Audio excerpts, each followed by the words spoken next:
창세기 47장 1절에서 6절까지입니다. 시작. 그때에 요셉이 가서 파라오에게 고하여 이르되 보소서 내 아버지와 내 형제들과 그들의 양떼와 소떼와 그들의 모든 소유가 가나안 땅에서부터 와서 고센 땅에 있나이다 하고 자기 형제들 중에서 몇 사람 곧 5사람을 취하여 파라오에게 그들을 보이니 파라오가 그의 형제들에게 이르되 너의 직업이 무엇이냐 하매 그들이 파라오에게 이르되 주의 종들은 목자이온데 우리와 우리 조상들이 그리하나이다 하고 또 그들이 덧붙여 파라오에게 이르되 가나안 땅에 기근이 심하여 주의 종들에게 양떼를 먹일 초장이 없기에 우리가 이 땅에 머무르러 왔사오니 그런즉 이제 원하건대 주의 종들이 고센 땅에 거하게 하소서 하매 파라오가 요셉에게 말하이르되 내 아버지와 형제들이 내게 왔은즉 이집트 땅이 내 앞에 있으니 내 아버지와 형제들이 이 땅에서 가장 좋은 곳에 거하게 하되 그들이 고센 땅에 거하게 하고 내가 알기에 그들 중에 활동력 있는 자가 있거든 그들이 내 가축을 맡아 관리하는 자가 되게 하라 하였더라. 아멘. 우리 아버지 하나님, 이 시간에는 주님의 존귀하신 말씀을 듣고자 원합니다.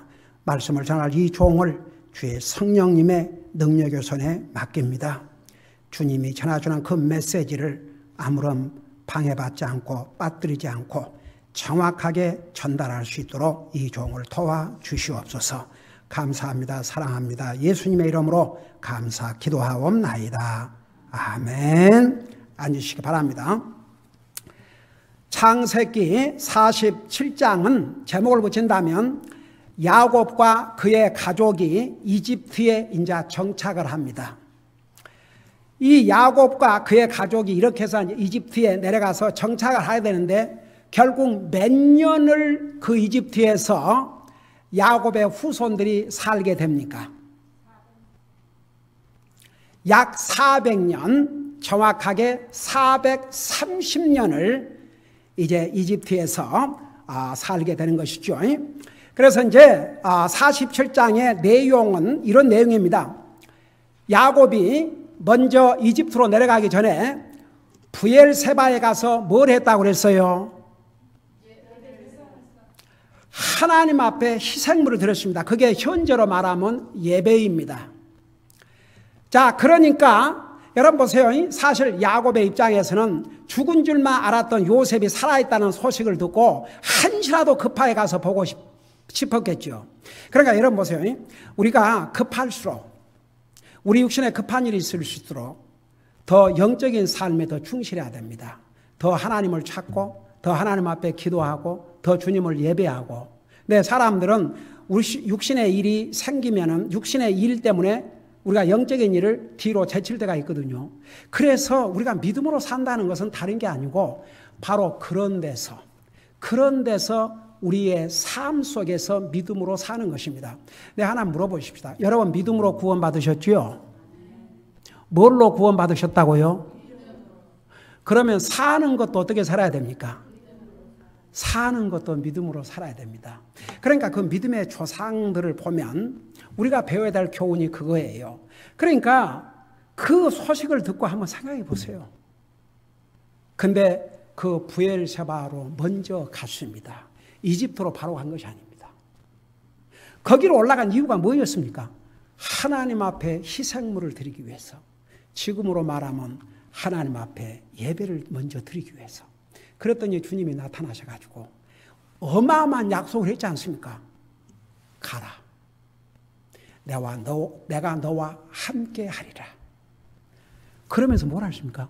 내가 너와 함께 이집트로 내려가겠다. 그리고 다시 내가 내 조상들에게 약속한 땅으로 다시 데리고 오겠다. 와, 그리고 너는 거기서 평안히 임종을 할 것이다. 아예 그냥 야곱에게 필요한 모든 자신과 그 자손들의 미래까지를 다 알려줬지 않습니까? 이제 이 하나님의 약속을 받은 다음에 그러니까 자기가 가야 될지 안 가야 될지. 여러분, 제가 지난번에 얘기했지만 이집트라는 곳이 자기 할아버지 아브라함이 기근 때문에 내려갔다가 대망신을 당했지 않습니까? 자기 아버지 이삭이 그를 내려가니까 하나님 가지 말라고 그랬지 않습니까? 이집트는 영적으로 세상을 가리켰습니다. 그러니까 거기는 하나님 두려워하는 데가 아닙니다. 그러니까 가지 말라고 그랬거든요. 더더구나 그런 곳을 자기 마음대로 갔다가는 무슨 일을 당할지 모르지요. 그래서 하나님의 인도하심이 필요했습니다. 그래서 하나님께서 그 야곱을 가게 하실 뿐만 아니라 그 야곱을 보내가지고 그 기름진 이집트 땅에서 대민족으로 성장을 할 수 있도록, 그것도 가장 좋은 땅에 하나님께서 이렇게 해주신 거예요. 그래서 이제 무려 가족을 이제 데리고 하나님의 다 인도함을 받아서 이집트에 가가지고, 그러니까 하나님의 확인 없이는 갈 수가 없는 것이죠. 그게 믿음이에요. 하나님의 확인을 받고 그 분명한 목적을 하나님께서 주셨기 때문에 거 가서 몇 년을 살았냐 그러면 17년을 야곱이 살았습니다. 그러니까 147세까지 살았고 결국은 이집트에서 이제 세상을 떠나 하나님 앞에 갔지요. 그리고 나중에 이제 그 육체는 가나안 땅, 하나님께서 아브라함과 이삭에게 약속한 그 가나안 땅에다가 이제 묻게 되는 거죠. 그래서 이제 47장은 한마디로 말하면 이제 야곱과 그의 가족이 하나님의 인도함을 받아서 이집트에 가서 정착하는 내용을 기록하고 있습니다. 이제 1절에서 12절까지는 바로 왕이 이 야곱과 그의 가족에게 가장 좋은 땅, 한번 생각해 보세요. 이집트의 그 땅들이 얼마나 넓어요? 그 이집트 땅 중에서 가장 좋은 땅, 그게 고센 땅입니다. 여러분, 사실 바로가 왕이었지만 실질적인 통치자는, 이집트의 통치자가 누구였습니까?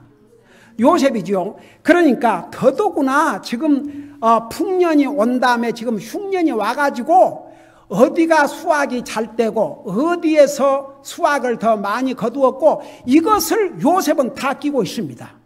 그러니까 어느 땅이 기름진 땅이고 어디에가 좋은 땅인지 다 알고 있었습니다. 그러니까 이제 46장에 보면 들어보세요. 28절에 이런 말씀이 있어요.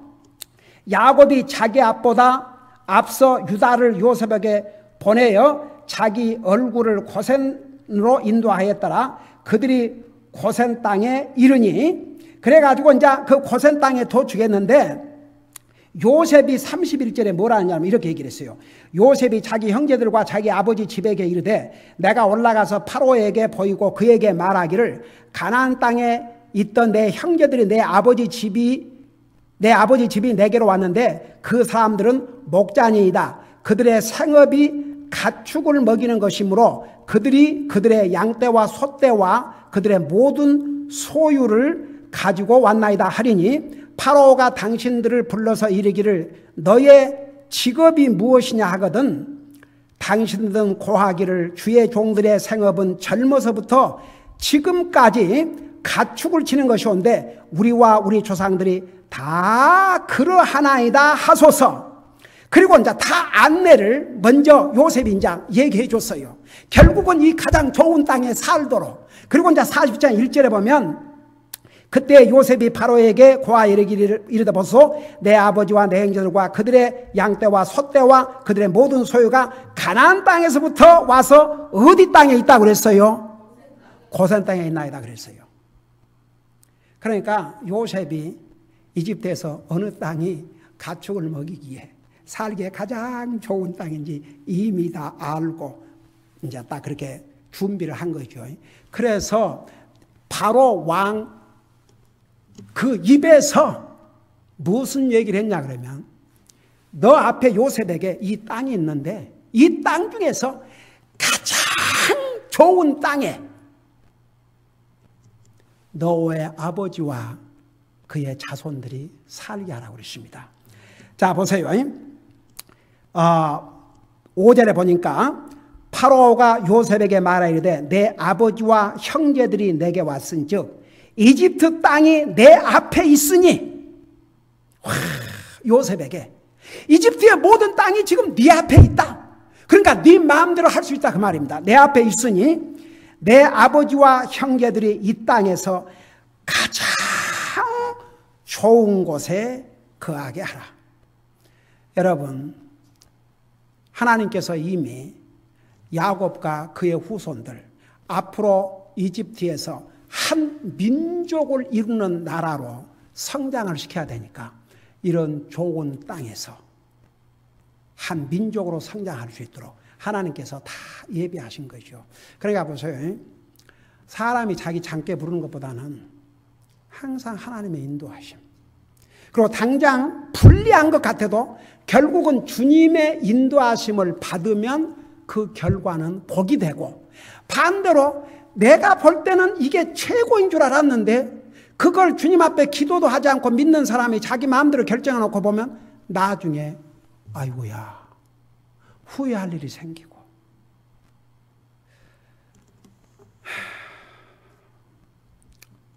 내가 참 여러분들의 기도 부탁했지만,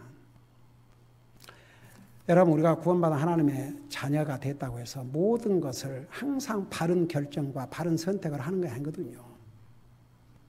근데 순간적으로 잘못 선택하고 잘못 결정하면 정말 어떤 경우는 그게 상당한 기간 동안의 고통이 되고 어떤 경우는 평생의 어려움이 될 수도 있습니다. 그래서 어떤 크고 작은 결정을 할 때마다 제가 항상 기도하십시오. 이게 주님의 뜻인지 기도하십시오. 주님의 도움을 구하세요. 그리고 마음에 이것은 주님께서 주신 평안이구나, 그런 게 확인이 되면 하십시오 한 이유가, 아무리 구원받은 하나님의 자녀라 할지라도 일단 무슨 일이 생기면 그냥 자기 머리를 쓰거든요. 하나님의 도움을 구하는 것이 아니고. 그래서 우리가 이 야곱도 하는 행동을 보면 아들 볼 욕심에 그냥 달려간 게 아니고 주님 앞에 먼저 제단을 쌓고 예배드리고 가이드를 받고 가노니까 그 다음에 그곳에서 사는 날 동안은 가장 좋은 땅에 살 수 있도록 하나님께서 다 예비를 하신 거죠. 자, 이제 그 다음에 보세요. 7절에 보니까 요셉이 자기 아버지 야곱을 데려가 파라오 앞에서 서게 하니 야곱이 파라오를 축복하며. 여러분, 하나님께서, 그래서 우리가 여러분 그렇게 기도하죠. 보통 그게 한국 교회 다니다 보면 그게 딱 이 귀에 익숙해졌고 꼭 하나님 축복해 주시옵소서 그렇게 기도하지요. 아니, 그래요 안 그래요? 제가 그렇게 기도한 거 들었어요 못 들었어요? 제가 이제 복음을 깨닫고 제가 복을 빌 때는 하나님이 축복을 한다면 하나님이 더 높은 사람보다 복을 빌어주는 게 축복이에요. 그러니까 내가 기도할 때는 하나님께서 복 내려 주시옵소서. 그게 축복이에요. 제가 주의 이름으로 축복합니다. 그게 이제 내가 할 일, 주님의 이름으로 축복합니다. 그러나 하나님께서 우리에게 복을 달라 할 때는 하나님, 그건데 한국 교회, 기성교회는 목사고 누구고 다 그 말이 익숙해 돼가지고 다 그렇게 해요. 하나님 축복해 주시옵소서. 그러면 하나님보다 더 높은 분이 계시다는 얘기예요. 하나님이 누구에게 복을 빌어준다고 말입니까? 하나님께서 복 주시옵소서. 그게 맞는 용어예요. 자, 이해가 되세요?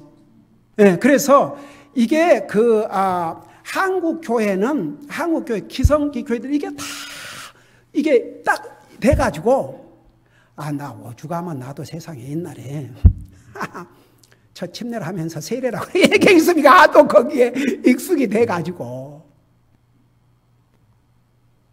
그래서 축복은 보세요. 여기 이제 누가 누구를 축복했어요? 야곱이 바로를 축복했어요. 그러니까 영적으로는 바로가 세상에서는 왕이었지만 야곱은 하나님의 종입니다. 하나님의 선지자입니다. 하나님의 사람입니다. 그 사람이 자기보다 영적으로는 낮은 사람에게 복을 빌어준 거죠. 근데 누구에게 복을 빌었냐면 하나님에게. 그래서 우리가 이제 제가 주님의 이름으로 축복합니다. 그건 내가 이제 주님의 이름으로 복을 비는 것이고, 하나님께서 우리에게는 축복이 아니고 하나님 복을 내려 주시옵소서. 우리에게 복을 내려 주시옵소서. 우리에게 축복을 해달라고. 이 축이란 말이 비는 거예요. 그러면 하나님이 축복해달라고 하면 하나님이 하나님보다 더 높은 사람에게 복을 빌어주는 것이 되죠. 그래서 이제 그 용어를 여러분들이 우리 이렇게 기존 이것에 다 습관이 돼갖고 우리도 뭐 하나님 축복해 주시옵소서. 여러분 그렇게 들었어요? 안 들었어요? 여러분 옛날 교회 다닐 때 뭐 목사님 오시고 그래갖고 그러면 이 가정을 축복해 주시옵소서. 그렇게 해요? 안 해요? 근데 그 용어가 하나님 복 내려 주시옵소서. 그리고 내가 주님의 이름으로 축복합니다. 그렇게는 할 수 있어요. 주님의 이름으로 축복합니다. 그러나 하나님에게 기도를 이제 복을 달라 그럴 때는 하나님 복 내려 주시옵소서. 자, 그래서 보세요. 여기에 이제 야곱이 바로 왕에게 축복을 했습니다. 그러니까 8절에 바로가 야곱에게 이르되, 여러분 잠깐 지나가기 전에 히브리서 7장을 잠깐 펴보세요. 히브리서 7장, 신약성경 히브리서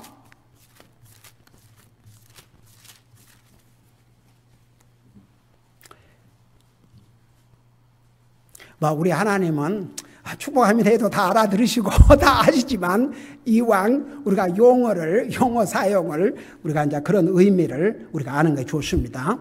7장 6절 7절을 보세요. 찾았어요. 402페이지입니다. 혈통이 그들로부터 나온 것으로 여겨지지 않는 그는 아브라함에게서 10분의 1을 받고 약속들을 가진 그를 축복하였느니라. 낮은 자가 더 나은 자에게서 축복을 받는다는 것은 결코 모순이 없느니라. 그러니까 낮은 자가 더 나은 자에게서 축복을 받는다. 그래서 그 멜기세덱은 사실 누구를 가리켰다고 그랬어요? 예수님을 가리켰다고 그랬죠. 그래서 이제 바로는 왕이었지만 사실은 야곱은 그에게 축복을 빌어줬습니다. 자, 보세요.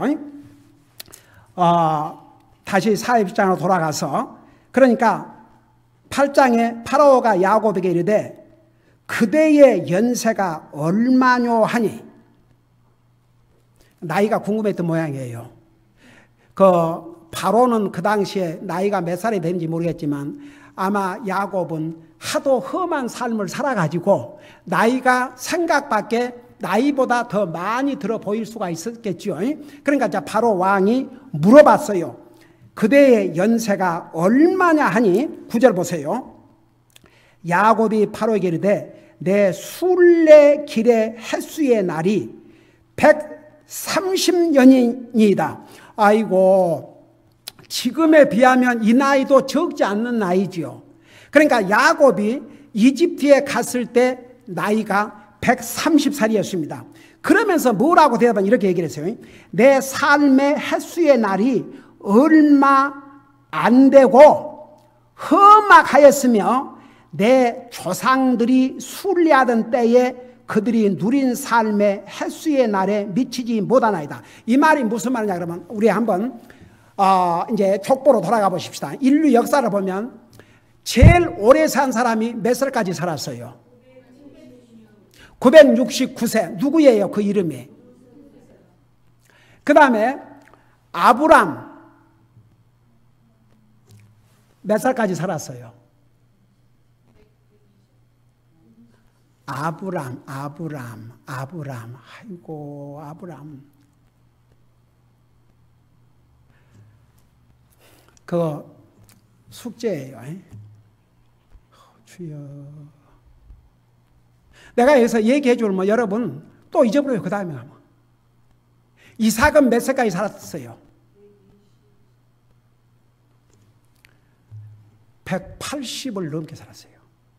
그러니까 이제 130 그러면 우선 당장 자기 아버지 이삭과 아브라함에 비해서는 아직은 연수가 짧지요. 그런 뜻입니다. 그러지만 보세요. 내 조상들의 순례하던 때에 그들이 누린 삶의 횟수의 날에 미치지 못하지만 한마디로 말해서 자기 삶을 뭐라고 그랬습니까? 내 삶의 횟수의 날이 얼마 안 되고 험악하다 그랬습니다. 자, 이제 그 다음에 보세요. 10절에 야곱이 파라오를 축복하고 파라오 앞에서 나오니라. 11절 보세요. 요셉이 파라오가 명령한 대로 자기 아버지와 형제들을 정착시키고 이집트 땅에서 그들에게 소유를 주되 그 땅의 가장 좋은 곳 곧 람셋 땅에서 소유를 주고, 그러니까 결국은 이제 이 야곱과 그의 자손들이 가장 그 고센 땅 중에서 노른자이, 그게 바로 람셋인데 그 람셋 땅에서 이제 소유를 주고 살게 했어요. 그 다음에 12절을 보세요. 이 12절을 보면 정말 요셉이 어떤 사람인가 다시 한번 정말 굉장히 감동적이죠. 그 형들은 자기를 미워하고 죽이려고까지 했지 않습니까? 시기가 시기로 끝난 게 아니고 미움이 미움으로 끝난 게 아니고 죽여버리려고 했지 않습니까? 근데 결국 유다가 만류해가지고 형제의 피를 흘려서 우리에게 무슨 유익이 되겠느냐, 그냥 팔자. 그러니까 그 형들 얼마나 못됐어요. 근데 그 형들을 다시 만났거든요. 요셉이 그들을 죽이려면 뭐 말 한마디만 이들을 없애! 나를 팔아먹은 내 형제라 그러지만 나를 17년 동안 13년 동안 종살이하고 감옥살이 하겐 이런 원수들이야! 죽여버려! 말 요셉이 그랬다 그러면 진짜 아이고 매. 그러니까 여러분, 우리 믿는 사람은 원수라도 내가 원수 갚으려고 하지 말고 도리어 그를 위해서 기도하고 하나님 앞에 맡기라 그러지 않습니까? 자, 보세요. 여기에 12절 보세요. 또 자기 아버지와 형제들과 자기 아버지의 온 집안을 빵으로 부양하되 그들의 가족에 따라 그리하였더라. 자, 제가 좀 설명을 할게요. 여러분, 지금 70명이 왔어요. 적은 숫자가 아닙니다. 자, 요셉은 자기와 자기 아내 두 아이들 4명을 뺀다 해도 몇 명이에요? 66명이에요. 이거 대가족이에요? 아니에요? 대가족이에요. 하면 여러분 50명이 여러분 가족이 있다고 생각해요. 50명. 여러분의 가족이 50명이다. 와, 이 50명 먹이려면 한 주에 그로서리를 사도 얼마나 많이 사겠습니까? 이거 빵! 아이고야. 우리 5명 먹는 빵도요. 아침마다 빵 먹죠. 또 빵 점심도 싸가지고 그러니까. 아니, 매주 내가 물어봐요. 또 빵을 사? 지난번에 그 많은 빵을 사고 또 빵을 사? 계란도 무슨 이게 몇 주를 사오는데, 또 계란을 사? 근데 만일에 50명을 먹인다고 한번 생각해 봐요. 한번 여러분 상상을 해봐요. 66명입니다. 그 66명을 요셉이 지금 이집트에도 흉년이 왔습니까? 안 왔습니까? 흉년이 왔어요. 지금 2년 이상을 흉년이 계속되고 있습니다. 그 다음에 가면요, 이제 이집트 백성들이 더 이상 이제 빵이 떨어져 가지고 완전히 나중에 자기 그 가축을 다 데리고 와가지고 요셉이 그렇지 않습니까? 우리가 어떻게 죽어야 하겠습니까? 그리고 가축을 데리고 와서 빵을 이제 받고 가고 나중엔 땅도 내놓고 그렇게 했지 않습니까? 그 어려운 상황에서 요셉은 자기 아버지와 자기 그들 가족에 따라 큰형은 큰형 가족, 둘째는 둘째 형 가족, 셋째 형은 셋째 형 가족, 넷째 형은 넷째 형 가족, 다섯째는 다섯째 가족, 여섯째 형은 여섯째 가족, 일곱째 형 일곱째 가족, 여덟째 형 여덟째 가족, 많기도 끝이 없네. 그 다음에 마지막 자기 동생까지 그 가족에 따라 다 부양을 했다고 그랬습니다. 요셉은 정말 마음이 넓은 사람이에요. 대단한 사람입니다. 그러니까 하나님께서 그 위기에서 한 나라를 통치하는 통치자까지 올라가게 했죠. 자, 그 다음에 이제 47장 13절에서 27절까지 보면 요셉의 지혜로운 통치에 대해서 기록하고 있습니다. 제가 이거 다 읽고 설명해도, 여러분들이 내가 설명 안 해줘도 이건 알기 쉬워요. 이걸 딱 두 마디로 요약하면 요셉이 그 다스리는 정치를 했는데 두 가지 면에서 지혜로운 통치를 했습니다. 보세요. 이 세상에는 성경에 나오는 왕들도 그렇고 세상의 권력자들 중에서도 그 권력의 자리까지 올라갔으면서도 지혜롭게 통치를 못해서 망한 사람들, 어려움을 당한 사람들 많이 있어요. 자, 이제 우리 성경에 가면요, 나중에 유다와 이스라엘 나라 남쪽과 북쪽으로 나눠졌지 않습니까? 북쪽에는 거의가 왕들이 다 악했습니다. 그런데 그 남북이 이스라엘과 유다가 두 쪽으로 나눠지는 그 시점이 언제냐 그러면 르호보암 왕이었습니다. 이제 솔로몬이 지혜로운 왕으로서 나라를 그 시대에는 잘 통치했지만 동시에 너무나 많은, 보세요. 이제 하나님 성전 짓고 난 다음에 자기 궁궐을 짓는데 얼마나 많은 사람들을 부역에 동원을 했습니까? 상상해 보세요. 그 거대한 공사를 하는데 얼마나 많은 백성들의 희생이 있었겠습니까? 그러니까 솔로몬 왕이 죽고 난 다음에 그 아들 르호보암 왕에게 그 백성들의 리더들이 와가지고 아버지 때는 물론 아버지가 지혜로운 통치를 하셨지만 너무 힘들었다 이거지요. 그러니까 우리의 짐을 좀 가볍게 해달라고 그랬어요. 그러니까 그 르호보암 왕 아버지 솔로몬 왕 때에 같이 있었던 그 대신들, 한국말로 말하면 그런 인자 리더들이 르호보암 왕에게 권면을 했습니다. 이 백성들에게 그래, 내가 더 짐을 가볍게 해주겠다. 그렇게 대답을 하십시오. 그러면 이 백성은 영원토록 왕의 종이 될 것입니다. 그러니까 충성을 다해 섬길 것입니다. 그러니까 이 노인들에게 자기 아버지 시대에 이렇게 이 충원을 해주고 했던 그 보좌관들, 이런 요즘으로 말하면 그 노인들이 한 말을 저버리고 자기 또래 젊은이들에게 가서 물었잖아요. 너희들은 어떻게 생각하냐고. 그러니까 쉽게 말하면 내 아버지 통치 갖고 그걸 힘들다고 그간 이제 비교도 안 된다. 나는 더 내 아버지가 막대기로 통치를 했다면 나는 쉽게 말하면 몽둥이를 가지고, 그래서 결국은 이스라엘 지파 중에 11지파가 10지파 반이 배신하게 되지 않습니까? 그래서 그때부터 남북으로 나라가 나눠졌지요. 멀리 갈 것 없이 최근에 저 박근혜 대통령 좀 미안하지만 한국 사상 처음으로 여자가 대통령이 되지 않습니까?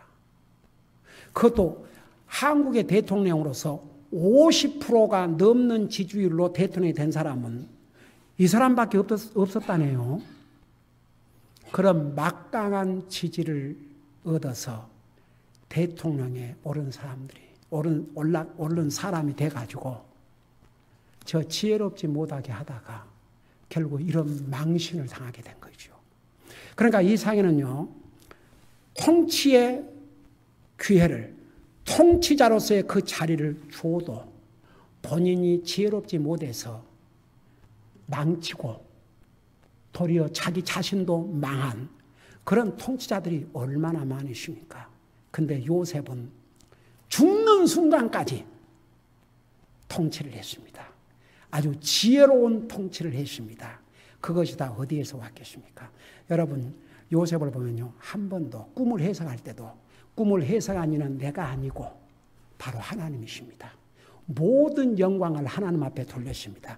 그 요셉이 하나님의 지혜를 구하지 않고 자기 꾀대로 자기 생각대로 통치했을 것 같습니까?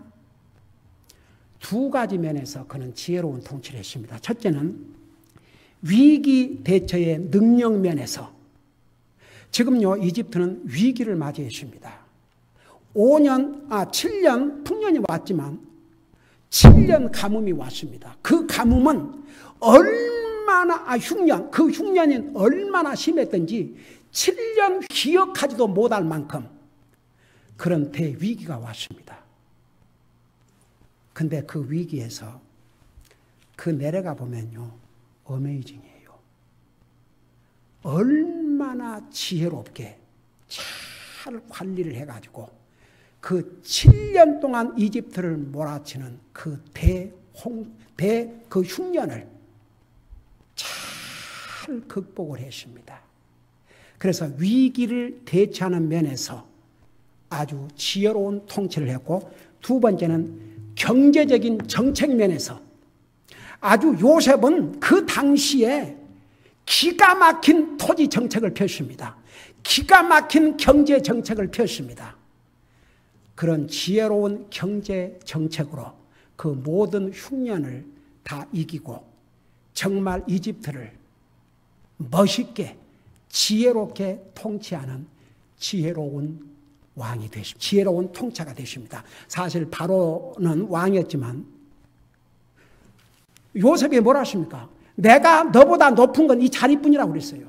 그러니까 실질적으로 이집트를 다스리는 최고의 권력자는 바로 요셉이었습니다. 여러분, 그것을 잠깐 생각하면서 자, 13절을 보세요. 다 읽지 못하지만 내가 잠깐 그 중요한 부분만 설명할게요. 기근이 매우 심하여 온 땅에 빵이 없고 이집트 땅과 가나안 온 땅에 기근으로 기진하였더라. 이제 더 이상 빵도 없어졌어요. 이집트 땅과 가나안 온 땅에 기근으로 기진하였더라. 14절, 그들이 곡식을 샀으므로 요셉이 이집트 땅과 가나안 땅에서 찾은 모든 돈을 거두어 바로의 집으로 가져오니라. 그러니까 이제 돈을 받고 일단은 그동안 7년 동안 그 풍년 때 저축해 준 것을 다 팔면서 이제 돈을 받았죠. 그걸 전부 다 바로의 집으로 가져왔어요. 그러니까 지금으로 말하면 국고에다가 나라 정부의 그 나라의 돈으로 이제 다 저장을 한 거죠. 그 다음에 15절을 보세요. 이집트 땅과 가나안 땅에 돈이 떨어지매 온 이집트 사람들이 요셉에게 나와 이르되 우리에게 빵을 주소서 우리가 어찌하여 돈이 떨어졌으므로 주 앞에서 죽어야 하리까. 이제 돈도 다 떨어졌어요, 이제. 그러니까 16절 요셉이 이르되 너희 가축을 내라. 돈이 떨어졌은즉 내가 너희 가축과 바꿔주라니. 보세요. 이제 이게 참 지혜로운 경제 정책이죠.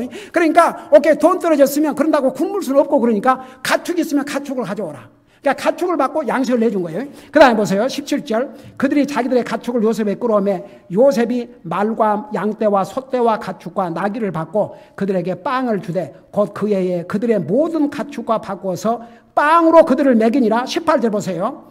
그 해가 끝나고 그 다음 해에 그들이 요셉에게 와서 그에게 이르되 우리가 내 주께 숨기지 아니하리다. 우리의 돈이 다하였고 내 주께서 우리의 가축대도 취하셨사오니 내 주의 눈앞에서 남은 것이 하나도 없고 우리의 몸과 땅뿐이니이다.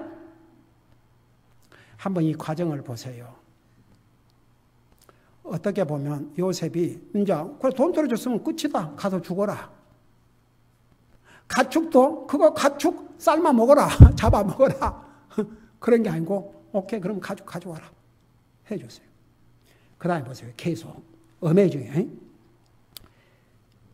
19절에 우리가 어찌하여 우리의 땅과 함께 주의 눈앞에서 죽어야 하리까? 우리와 우리의 땅을 빵으로 사소서. 우리가 땅과 함께 파라오의 종이 되리니 우리에게 씨를 주시면 우리가 살고 죽지 아니하며 땅도 황폐하게 되지 아니하리다 하니라.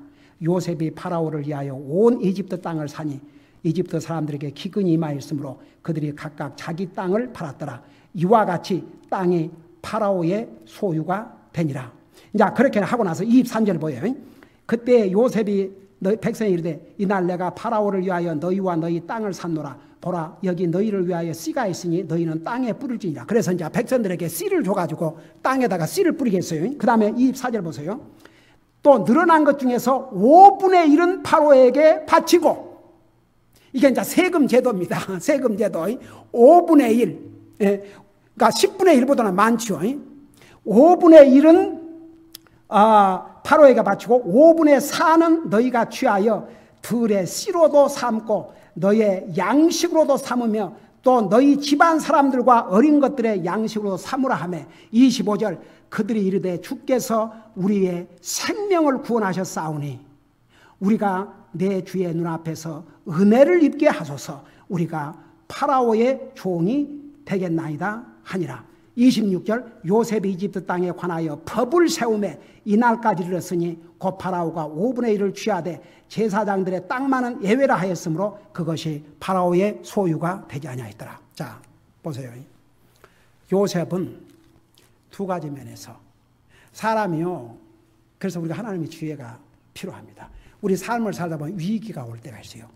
그 위기를 하나님이신 지혜를 구해야 됩니다. 그 위기를 우리가 극복할 때 하나님의 지혜를 구해서 하나님이 주신 지혜로 위기를 극복하고 살아야 됩니다. 여러분, 그 위기란 말이 한문으로 위험할 위자지만 기는 기회 기자입니다. 그러니까 위험이, 어려움이 도리어 기회가 될 수 있다, 그런 뜻입니다. 또 그래서 보세요. 사람이 살다 보면 위기가 올 때가 있습니다. 그 위기를 어떻게 해결하느냐, 어떻게 극복하느냐. 하나님 안 믿는 사람은요, 그 위기를 맞이하면 다른 길이 없습니다. 그러니까 자기 머리를 짜가지고 그래서 자기 꾀에 넘어지기도 하고 그래요. 그러나 우리 믿는 사람들은 우리에게 지혜의 근본이신 하나님이 계시지 않습니까? 하나님의 말씀이 있지 않습니까? 그래서 하나님의 지혜를 구하면 그 위기를 어떻게 극복해 나갈 수 있을지 주님이 인도해 주셔요. 그리고 얼마나 멋있는 경제 정책을 펴십니까? 그러니까 보세요. 아주 지혜스럽게 백성들이 떨어졌다고 해서 돈 떨어졌습니다. 그러면 끝. 그 다음에 가축 떨어졌습니다. 그러면 끝. 그걸로 끝나지 않았어요. 끝까지 살게 만들면서 아주 지혜로운 경제 정책을 통해서 백성도 살고 나라도, 이제 나라가 그래도 부강해야 백성들 떠오르면서 계속 도우죠. 얼마나 지혜로운 정책을 했는지 모릅니다. 그리고 이제 마지막 부분은 생을 이제 그 마칠 것을 여기서 예언한 내용이 나와요. 28절부터 보면, 27절부터 마지막 절을 보면 그런 내용이 나옵니다. 28절에 야곱이 이집트 땅에서 17년 동안 살았으므로 이처럼 그의 전체 나이가 147세더라. 그리고 29절에 이스라엘이 죽어야 할 때가 가까이 이르매 그가 자기 아들 요셉을 불러 그에게 이르되 이제 내가 내 눈앞에서 은혜를 입었거든 원하노니 내 손을 내 넓적다리 밑으로 넣어 친절하게 진실하게 나를 대접하라. 원하노니 나를 이집트에 묻지 말라. 왜냐 그러면 이집트는 지금 정착에 살고 있지만 그곳이 하나님이 약속한 땅이 아니거든요. 다시 나와야 돼요. 그러니까 자기 아들에게 이제 자기가 죽어도 자기를 이집트 땅에 묻지 말라는 거죠. 그러면서 30절에 오직 내가 내 조상들과 함께 누우리니 너는 나를 이집트에서 메어다가 조상들의 묘지에 나를 묻으라 하매 그가 이르되 내가 아버지께서 말씀하신 대로 행하리다 하니라. 31절 야곱이 이르되 내게 맹세하라 하니 그가 그에게 맹세하매 이스라엘의 침상머리에서 머리를 숙이니라. 그리고 이제 그 다음 48장에 보면 야곱이 죽기 전에 자기 12 아이들에게 일어날 일을 애언해 주신, 그러니까 야곱을 통해서 애언해 주셨죠. 자, 그런 내용이 나오는데 여기서 우리가 배워야 될 교훈 두 가지만 얘기하고 마칠게요. 여러분, 그 야곱과 그의 후손들이 일단 이곳에 살 때는 이집트에 가가지고 어느 땅에 살게 했어요? 근데 그 고센 땅은 어떤 땅이라고 그러십니까? 가장 좋은 땅이라고 그랬죠. 근데 그 가장 좋은 땅이 그들의 영원한 집이었습니까? 아니었습니까? 영원한 집 아니었습니다. 우리가 여기서 배워야 될 교훈이 이겁니다. 우리 이 땅에 사는 동안은 뭐 어떤 사람은 뭐 좋은, 소위 말하는 좋은 지역에 살기도 하고 뭐 큰 집에서 살기도 하고 경치 좋은 곳에 살기도 하고, 그렇지만 우리가 사는 이 땅 아무리 좋아봤자예요. 이게 우리에게 영원한 땅입니까? 아닙니까? 영원한 땅 아닙니다. 그거 절대 잊지 마세요. 우리가 영원히 살 땅은 천국입니다. 네. 그곳이 우리가 살 가장 좋은 땅입니다. 그러니까 우리 하나님의 자녀들은 항상 여기에서 초점을 옮기면 안 됩니다. 이 땅에서 잘 살아봤자입니다. 못 살아도 보세요. 사실 그런 얘기 있지 않습니까? 잘 사는 사람도 못 사는 사람도 뭐 세끼 먹기는 마찬가지라고. 그러니까 못 사는 사람도 있지만 뭐 근다고 잘 사는 사람이라고 하루에 5끼 먹어요? 10끼 먹어요? 아이고, 여러분 지금은요, 그래도 먹고 사는 것이 어려움이 없는 나라들은 다 뭐라고 그래요? 건강을 위해서 적게 먹으라고 그래요? 실컷 먹으라고 그래요? 적게 먹으라고 그래요. 이게 가난한 나라 사람들이 들을 때는 이거 무슨 뭔 진짜 뭐 같은 소리를 하고 있네, 그럴까 아닙니까? 참 기가 막혀서. 근데 잘 사는 나라 사람들은 적게 먹으라고 해요. 적게. 그러니까 그래서 적게 먹을수록 좋다는 거예요. 적게 먹을수록. 근데 또 젊은이들아, 아이고 적게 먹어야 되구나. 나도 너희들은 먹어도 돼 그냥. 지금 커야 되고 무럭무럭 커야 되고 양분을 잘 철쭉해야 되니까 너희들 열심히 먹어. 근데 나이가 들수록 적게 먹어야 된다 이거죠. 근데 또 오늘 점심 시간에 절반만큼 먹어야 되구나 그러지 말고. 그래도 한국 식사는 다 좋은 건강 음식이에요. 그래서 여러분, 구원받은 하나님의 자녀는 이 땅 좋아봤자 얼마나 살 건데요. 그거 잊지 마세요. 우리에게 진짜 좋은 땅, 영원한 땅은 저기 있습니다. 그 다음에 두 번째, 야곱이 이렇게 얘기를 했지요. 바로 왕이 내 연세가, 네 나이가 얼마냐? 이렇게 물었어요. 야곱이 뭐라고 대답했습니까? 내 연세가, 내 살아오는 해가 짧다 그랬어요. 특별히 내 조상들에게 비하면 짧습니다. 그리고 내 살아온 삶은 험악한 삶이었습니다 그랬어요. 그게 우리 인생의 모습을 한마디로 요약한 내용입니다. 이 말씀이 시편 90편 10절에 있는 말씀과 같습니다.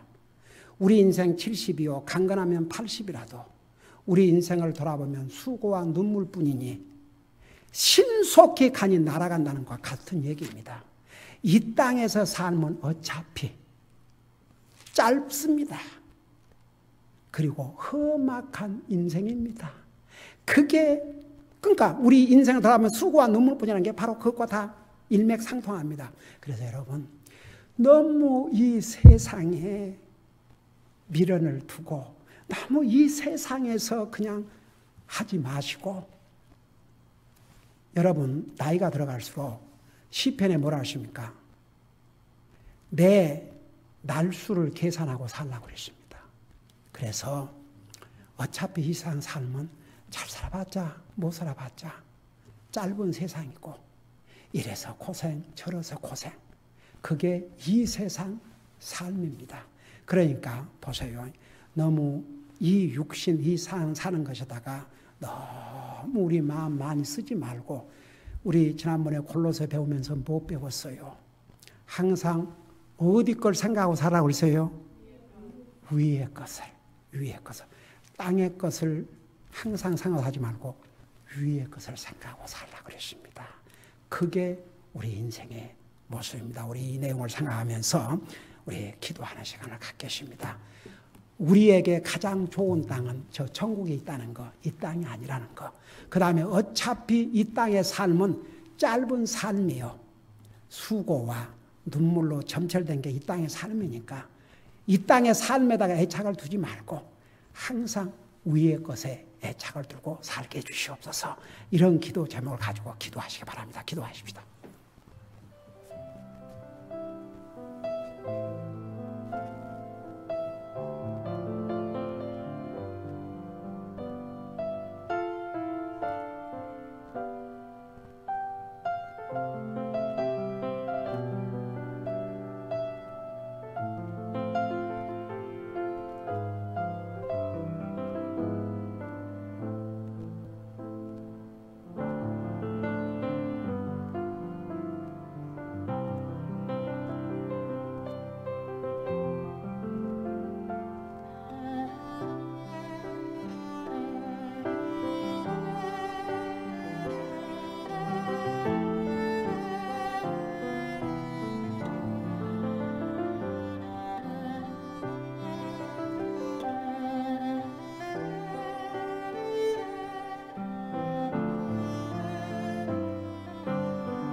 사랑의 아버지 하나님, 야곱과 그의 후손들이 당시에 이집트에서는 가장 좋은 땅에 살았지만 그것은 그들에게 영원한 땅이 아니었습니다.